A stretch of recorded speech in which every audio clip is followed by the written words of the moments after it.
அஞ்சிலே ஒன்று பெற்றான் அஞ்சிலே ஒன்றைத்தாவி அஞ்சிலே ஒன்றாக ஆரியற்காக ஏகி அஞ்சிலே ஒன்று பெற்று அலங்கை கண்ட அயலார் ஊரில் அஞ்சிலே ஒன்றை வைத்தான் அவனம்மை அழைத்து காப்பான். ஓம் அனுமந்தாய வித்மிகே வாயுபுத்திராய தீமிகே தந்தனோ மாருதி பிரச்சோத்தியாத்து. உலகெங்கிலும் வாழ்ந்து கொண்டிருக்கும் ஸ்ரீராம் ஆஸ்ட்ரோ யூடியூப் சேனல் நேயர்களுக்கு டாக்டர் சைதி ராஜாவின் அன்பான வணக்கங்கள்.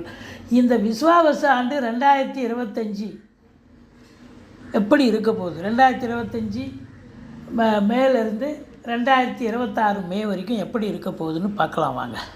உத்திரம் 2, 3, 4 பாதங்கள், அஸ்த நட்சத்திரம், சித்திரை 1, 2 பாதங்கள் உடைய கன்னி ராசியில் பிறந்தவர்களுக்கு ஆரம்பத்தில் குரு 9ல் இருப்பது உகந்த இடம், பாக்கிய ஸ்தானமாகும். புதிய தொழில் மூலம் கணிசமான வருவாய் கிடைக்கும். சிலர் வெளிநாடு சுற்றுப்பயணம் செல்ல நேரிடும்.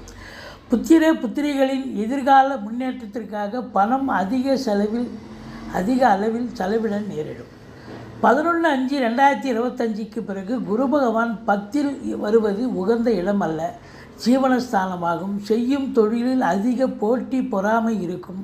பழைய வாகனத்தை விற்று புதிய வாகனம் வாங்க நேரிடும். தனது புத்திரிகைகளின் கல்யாண ஏற்பாடுகள் விமரிசையாக நடத்த நேரும். சனி பகவான் 6ஆம் இடத்தில் இருப்பது உகந்த இடம் அல்ல. ருணரோக சத்துருஸ்தான சனி காலமாகும். தேவையில்லாத கடன் சுமை சிலரை வாட்டும். சிட் ஃபண்ட்ஸ், ஃபைனான்ஸ், பங்குச்சந்தை போன்றவற்றில் சிலருக்கு பணம் மாட்டிக்கொள்ள நேரும். கோர்ட்டு கேஸ் வழக்குகளில் சாதகமான தீர்ப்பு கிடைக்கும். பொருளாதார பிரச்சனை தீரும். ராகு பகவான் 26/4/2025 பிறகு கும்பராசிக்கு இடம் பெறுகிறார். 6ஆம் இடத்தில் இருப்பது உகந்த இடமல்ல. ருணரோக சத்துருஸ்தானம். சுங்க வரி, வருமான வரி, சொத்து வரி போன்ற வகைகளில் அதிகாரிகளால் வீண் பிரச்சனை உண்டாகும். கேது பகவான் 26/4/2025 சிம்ம ராசிக்கு இடம் பெறுகிறார். 12ஆம் இடத்தில் இருப்பது உகந்த இடமல்ல, விரயஸ்தானமாகும்.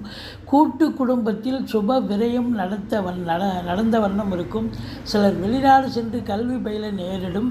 வங்கி கடன் வாங்கி லேத் பற்றை, மிஷினரி சாமான்கள் வியாபாரம் செய்ய நல்ல லாபம் கிடைக்கும்.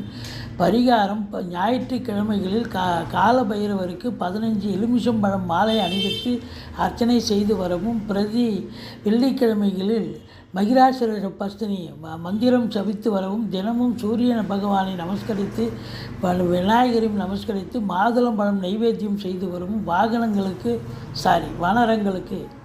குரங்குகளுக்கு தயிர் சாதம் கொடுக்கவும் 95% நற்பலன் கிடைக்கும். இதுவரைக்கும் எங்கள் சேனலை பார்த்தமைக்கு நன்றி. எங்கள் வீடியோ பிடிச்சிருந்தால் லைக் பண்ணுங்கள், ஷேர் பண்ணுங்கள், சப்ஸ்கிரைப் பண்ணுங்கள். மறக்காமல் சப்ஸ்கிரைப்